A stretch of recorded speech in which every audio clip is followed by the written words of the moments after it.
How is it going, everybody? You're watching Then About Tech, and today I'm going to explain you why you should not buy an iPhone right now. You really should wait a bit. And by now, you probably know where this video is going, like new iPhones coming up, iPhone 12 lineup is coming up in a few weeks. And yeah, you're right.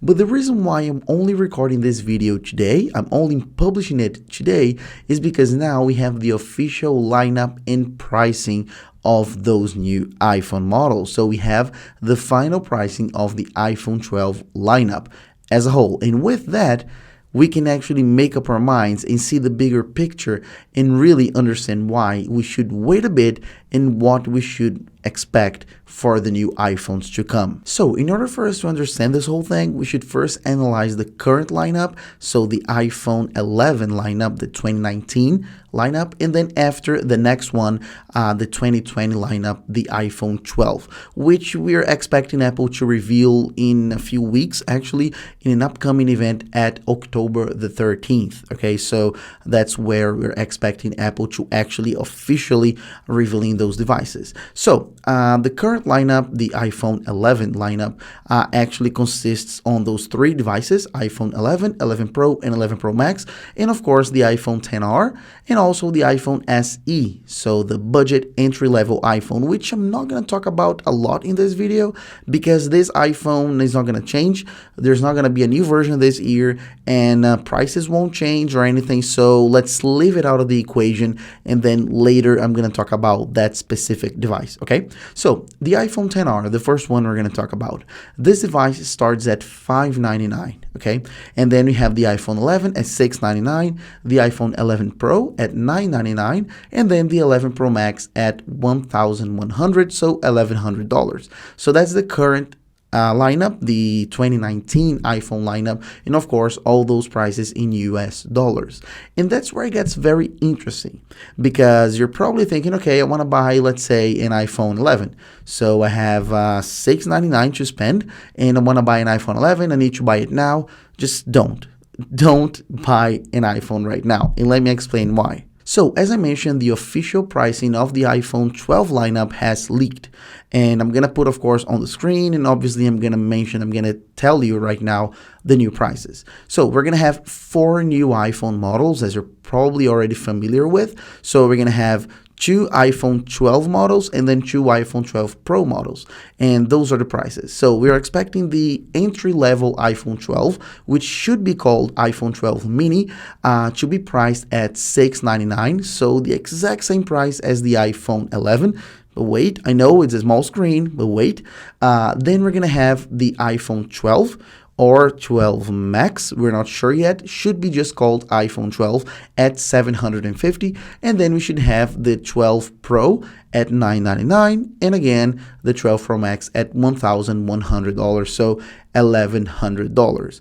So then that's what you should think about. If you're thinking about getting an iPhone 11 Pro or 11 Pro Max, like, there's just no point, because in a few weeks you're going to be able to get an iPhone 12 Pro or 12 Pro Max for the same amount of money.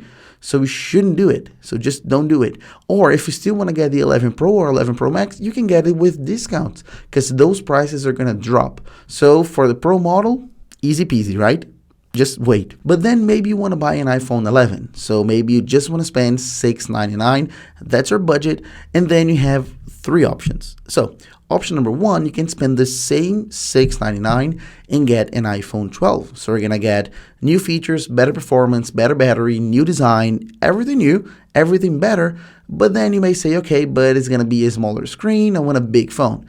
No problem, you can spend $50 more, only $50 more, and get an iPhone 12, which is going to be the exact same size, the exact same footprint of an iPhone 11, but again, with new features, better display, better battery, overall new design, and just better phone as a general.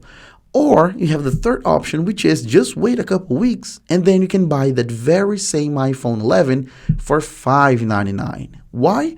Because remember how now on the 2019 iPhone lineup, we have the iPhone XR at $599, being the entry level of those like more powerful phones, again disregarding the iPhone SE for this comparison. So then we have the XR as the cheapest iPhone 10 lineup, full display, all of that. Yep, on the 2020 lineup, the iPhone XR is going to leave, that's going to go, and then we're going to have the iPhone 11 as like the entry level of the 10 lineup, so full screen and all of that. So then what we should probably see is the iPhone 11 replacing the iPhone XR, being priced at $599, and then the rest following starting at $699, as I just mentioned. So then three options if you want to get an iPhone 11. As I mentioned, like buy it with a discount in just a few weeks, or of course you have the possibility of using that same $699 to get an iPhone 12, smaller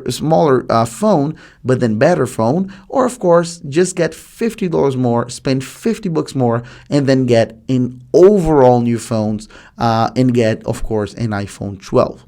And then that's why, seeing the prices, seeing the final pricing, I can make this video and tell you that you should wait. Because with the new prices, understanding how much the iPhone 11 is going to come down, how much that phone is going to drop, we can fully understand the whole thing. So then, of course, with the new iPhone 2020 lineup, we're going to see just a few phones going away. So the XR, which is going to go away.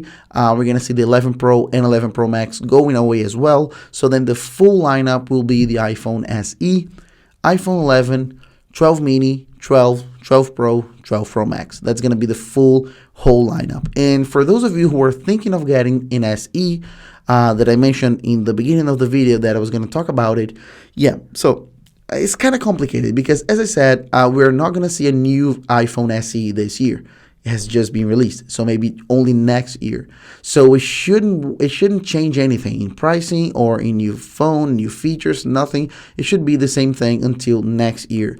But still, if I were you, I would wait. I wouldn't buy an iPhone SE right now, even though knowing that it won't drop prices, it won't change anything, you won't get a discount.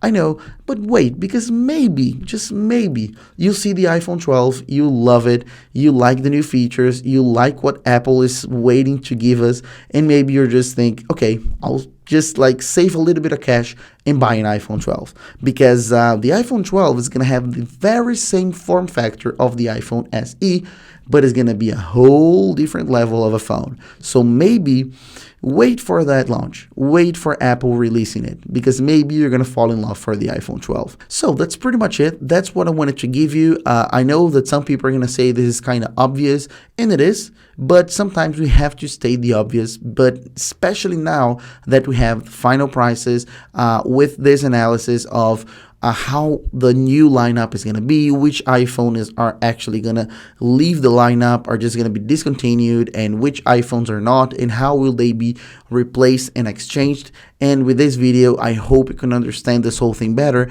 and you can leave this video knowing for a fact that you should not buy an iPhone now. Just wait a few more weeks, because I'm sure you're going to thank me later. So that's pretty much it, and I'll see you guys in my next video. Bye-bye.